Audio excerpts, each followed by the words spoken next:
आज का लेक्चर होगा HIV वायरस के हवाले से। लेक्चर को प्रोसीड करने से पहले मैं लेक्चर के पॉइंट्स बताऊं। हमारे पास होंगे 4 पॉइंट्स आज के लेक्चर में। वेरी फर्स्ट वन, HIV खुद मतलब इसका introduction. Second point, enveloped retrovirus के रेट्रो क्यों कहते हैं इसको। इन्वेलप तो जानते हैं, सब जानते हैं इन्वेलप, लेकिन ये रेट्रो क्यों कहते हैं, रेट्रो टर्म हम क्लियर करेंगे। थर्ड पॉइंट में हम पूरा स्ट्रक्चर डिस्कस करेंगे और फोर्थ पॉइंट में इस HIV वायरस का लाइफ साइकिल या आप लोग कहते हैं रेप्लिकेशन हम डिस्कस करेंगे। Okay, first of all introduction. Second हम डिस्कस करेंगे इस टर्म को कि इन्वेलप्ड रेट्रो वायरस क्यों कहते हैं इस HIV वायरस को। थर्ड में इस HIV वायरस का स्ट्रक्चर, फोर्थ में इसका रेप्लिकेशन या फिर life cycle. Coming to the very first point, introduction of the HIV virus. H stands for the human, I stands for the immunodeficiency and V stands for the virus. ये एक ऐसा virus है जो human के immune system को affect करता है। ये वायरस इम्यून सिस्टम को अफेक्ट करता है, उसको कमजोर करता है। तो फिर क्या होता है जब कमजोर करता है इम्यून सिस्टम को? आप लोग जानते हैं कि हमारा इम्यून सिस्टम जो है वो एक ऐसा सिस्टम है जो फाइट करता है अगेंस्ट फॉरेन पैथोजेंस। कोई भी फॉरेन पार्टिकल जब हमारे अंदर आता है, पैथोजन, जब वो डिजीज फैलाएगा अंदर, तो पहले जो है हमारे पास इम्यून सिस्टम होता है, ये उसको फाइट करता है ताकि वो पार्टिकल जो है हमारे बॉडी को डैमेज ना कर सकें। तो होता क्या है, जब ये सिस्टम कमजोर होता है तो फिर वो पार्टिकल आसानी से ह्यूमन की बॉडी में डिजीज पैदा करता है और फिर वो कोई भी कमजोर सी डिजीज होगी लेकिन वो बहुत हद तक एग्रीवेट हो जाएगी, शिद्दत पकड़ लेगी, जिससे फिर क्या होगा, वो इंसान बीमार होगा या फिर ये भी हो सकता है कि उसकी डेथ भी हो सकती है। तो ये हुआ ह्यूमन इम्यूनोडेफिशिएंसी वायरस का एक शॉर्ट इंट्रोडक्शन। नंबर 2, इस HIV को बोलते हैं इन्वेलप्ड रेट्रोवायरस। क्या? Enveloped retrovirus. इन्वेलप्ड क्या है? ऐसा वायरस जिसका इन्वेलप होता है, बिल्कुल इसका इन्वेलप है जो कि लिपिड बाइलेयर है। और ये आप लोग जान लें कि ये इन्वेलप इस वायरस को मिलता है इसके होस्ट के सेल से। मतलब हमारे पास इम्यून सिस्टम है ना, मैक्रोफेजेस उनमें से एक है, तो इस सेल से जब ये निकलेगा तो फिर ये अपना इन्वेलप जो है वो उस सेल से ले लेगा। तो इससे क्या हुआ, ये एक इन्वेलप्ड रेट्रोवायरस है। अभी रेट्रोवायरस क्या है, बात तो हम समझ गए इन्वेलप्ड का, लेकिन ये रेट्रो क्या है? वेरी सिंपल, इस वायरस के अंदर जो RNA है वो RNA जो है उसके साथ एक एंजाइम होता है जिसको बोलते हैं रिवर्स ट्रांसक्रिप्टेज। सिर्फ एक एंजाइम नहीं है, यहाँ पर और भी बहुत सारे एंजाइम्स मौजूद हैं जो हम डिस्कस करेंगे स्टेप बाय स्टेप। सिर्फ ये एक नहीं है, ठीक है, इस बात को आप लोग ज़हनशीन कीजिए। इस एक को सिर्फ हम लोग एम्फसाइज करते ताकि हमें इसका स्ट्रक्चर जो है वो आसानी से समझ आ सके लो ग्रेड्स पर। थोड़ा सा जब हम हाई ग्रेड जाएंगे या फिर हम डिफरेंट बुक्स को स्टडी करते हैं तो फिर हमारे पास जो कॉन्सेप्ट है वो थोड़ा सा और बिल्डअप होता है। हम जान जाते हैं कि यहाँ पर सिर्फ रिवर्स ट्रांसक्रिप्टेज नहीं है और भी एंजाइम्स हैं। Anyway, coming to the point, enveloped retro क्यों कहते हैं इसको? सिंपल, मैंने कहा कि इसमें मौजूद है एक रिवर्स ट्रांसक्रिप्टेज एंजाइम। वो एंजाइम क्या करता है? फर्स्ट ऑफ ऑल आप लोग जानते हैं कि हमारे पास DNA से बनता है क्या? RNA, मैमिनोफेन एंजाइम जिसको बोलते हैं ट्रांसक्रिप्टेज एंजाइम। सिंपल, तो DNA से क्या बना? RNA बना। अभी बाज़ औक़ात क्या होता है, बल्कि इस वायरस में ये वायरस इसका ये RNA जो है जिसके साथ ये रिवर्स ट्रांसक्रिप्टेज है, ये इसको यूज करके इस RNA से बनाता है DNA। ये RNA है, इससे बनेगा DNA by mean of an enzyme जिसको बोलते हैं रिवर्स ट्रांसक्रिप्टेज एंजाइम। अभी इस एंजाइम के थ्रू RNA से DNA बना, इसीलिए क्या हुआ, एक रिवर्स ट्रांसक्रिप्शन हुई। DNA से RNA ट्रांसक्रिप्शन है बाय ट्रांसक्रिप्टेज एंजाइम। अभी ये RNA से DNA बन रहा है, एक रिवर्स मैकेनिज्म है। ओके, इसीलिए इस एंजाइम को कहा गया रिवर्स ट्रांसक्रिप्टेज, ऐसा एंजाइम जो रिवर्स में ट्रांसक्रिप्शन कर रहा है। तो इस ट्रांसक्रिप्शन की वजह से इसको एक नाम दिया गया कि ये एक रिवर्स मैकेनिज्म है, RNA से DNA बन रहा है। वेरी सिंपल, तो इस वजह से इस वायरस को कहते हैं इन्वेलप्ड रेट्रोवायरस और ये एक RNA वायरस है। अभी एक शॉर्ट पॉइंट क्या होगा कि HIV is actually an RNA enveloped retrovirus। Simple, because of what, because of reverse transcriptase, उसको कहा retro. Second point clear. Third point structure की तरफ आते हैं। Structure of the RNA virus है इसका कोर और इसका बाहर इन्वेलप। मैं कोर से बाहर इन्वेलप की तरफ डिस्कस करूंगा स्ट्रक्चर को। कोर में क्या होता है? सिंपल सा एक सिंगल स्ट्रैंड का आरएनए, ये और एक ये है। गॉट? तो यहां पर दो हमारे पास सिंगल स्ट्रैंड आरएनए मौजूद हैं जिसके पास रिवर्स ट्रांसक्रिप्टेज है।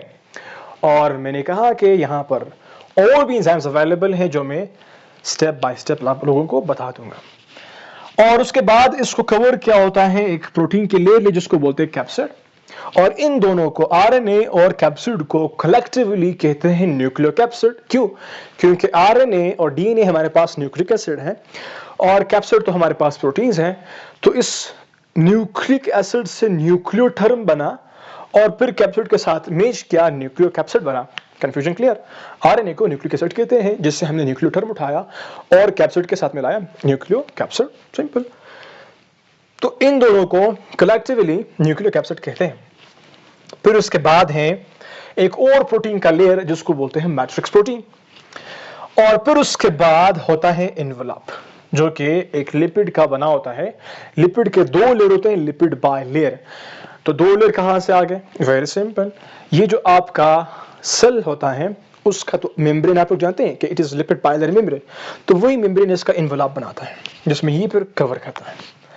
और इसी के ऊपर होते हैं जीपी स्पाइक्स, ग्लाइकोप्रोटीन के कुछ स्पाइक्स होते हैं और ये पूरे वायरस को कवर किए होते हैं। गॉट? पूरे वायरस को मैंने सिर्फ एक बनाया हुआ है ताकि आप लोगों को वेरी इंपॉर्टेंट और बेनिफिशियल पॉइंट्स को एक करके क्लियरली आसानी से समझा सको। स्ट्रक्चर हुआ डन। अभी आते towards the fourth point, replication या फिर लाइफ साइकिल। ये virus bye mean of its spike protein GP, इसके थ्रू ये एक रिसेप्टर को फाइंड करेगा हमारे इम्यून सिस्टम जिससे बनता है ना। हमारे पास बहुत सारे सेल्स हैं, मैंने उसमें से सिर्फ मैक्रोफेज उठाया। तो मैक्रोफेजेस हमारे पास हैं उस और भी। एनीवे, इसने मैक्रोफेज को ढूंढा। CD4 रिसेप्टर स्पेशल है, स्पेसिफिक है इन स्पाइक्स के लिए। तो ये स्पाइक्स जो हैं वायरस के, ये फिर यहां पर आएंगे, बाइंड करेंगे, फिर ये इंटरनलाइज होंगे। इनकी इंडोसाइटोसिस होगी, इंडोसाइटोसिस, इनसाइड मूवमेंट होगी। जैसे ये अंदर आएगा फिर उसके बाद जो स्टेप है वो है क्या? अनकोटिंग। अनकोटिंग जो होगी इस वायरस की, इसका जो जेनेटिक मटेरियल है RNA along with its reverse transcriptase दोनों यहां पर आएंगे। तो ये हुआ इसका रिवर्स ट्रांसक्रिप्टेज और ये हमारे पास आरएनए है। अभी काम जो है वो इस रिवर्स ट्रांसक्रिप्टेज का है जिसकी वजह से इसको रेट्रोवायरस कह रहा है कि ये क्या कर रहा है? रिवर्सली ट्रांसक्रिप्शन करेगा, डीएनए बनाएगा। तो ये रिवर्स ट्रांसक्रिप्टेज इस आरएनए से फर्स्ट ऑफ ऑल डीएनए बनाएगा, फिर इसी आरएनए को क्या करेगा? डिग्रेड करेगा, तोड़ लेगा।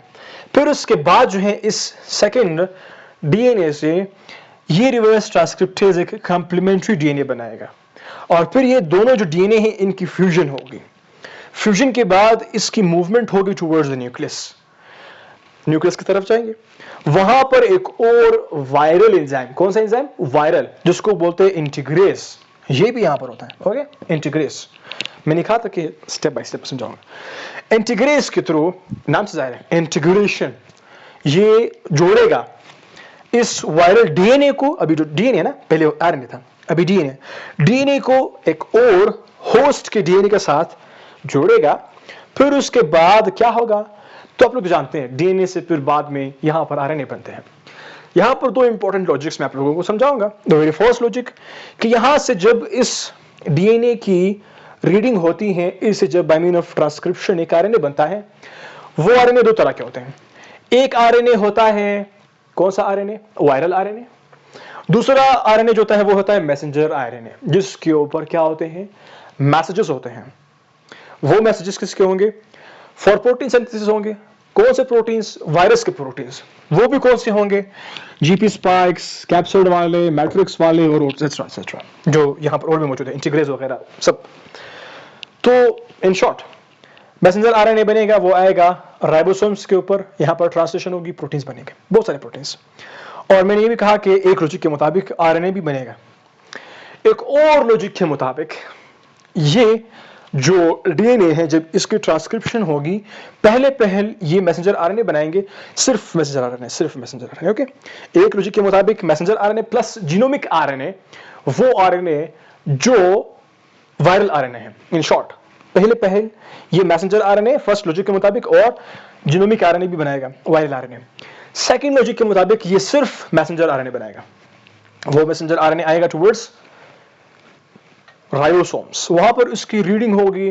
जानते हैं कि राइबोसोम्स प्रोटीन फैक्ट्री, यहां पर बनाएंगे प्रोटीन्स और यहां पर बहुत सारे प्रोटीन्स होंगे, उन सब का एक एक फंक्शन है। ओके, वो कौन से प्रोटीन्स होंगे, अगेन मैंने समझाया, वो प्रोटीन्स वो इंटीग्रेज भी होंगे, वो रिवर्स ट्रांसक्रिप्टेज भी होगा, वो ऐसे प्रोटीन्स होंगे जो दोबारा से आएंगे इस डीएनए की तरफ, इससे बनाएंगे क्या, आरएनए, वायरल आरएनए। तो in short at the end क्या बनेगा, दोनों लॉजिक के मुताबिक प्रोटीन्स और बहुत सारे आरएनए बनेंगे।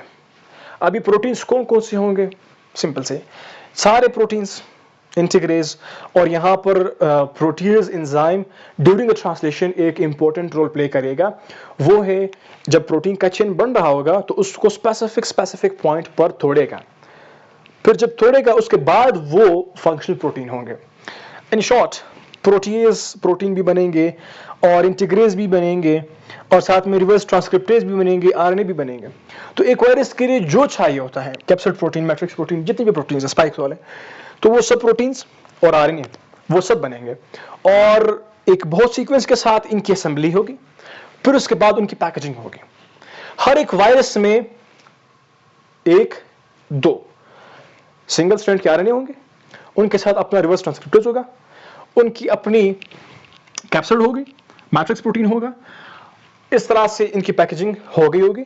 फिर उसके बाद यहां से इनकी रिलीज होगी, जब रिलीज होगी तो इनके इन्वेलप और जीपी स्पाइक्स जो हैं वो अपीयर हो जाएंगे। इस तरह से फिर बाद में ये यहां से निकल करके एक नया वायरस बन गया और ये वायरस फिर अगेन अलाउ है कि ये जाकर के किसी एक और होस्ट सेल को ढूंढे, किसी एक और इम्यून सेल को ढूंढे होस्ट का, उसके ऊपर अटैक करें और उसको इस तरह से दोबारा से इन्फेक्ट करते जाए और फिर दोबारा से अपने अपने और वायरसेस बनाते जाए और डिफरेंट सेल्स को अफेक्ट करते जाए।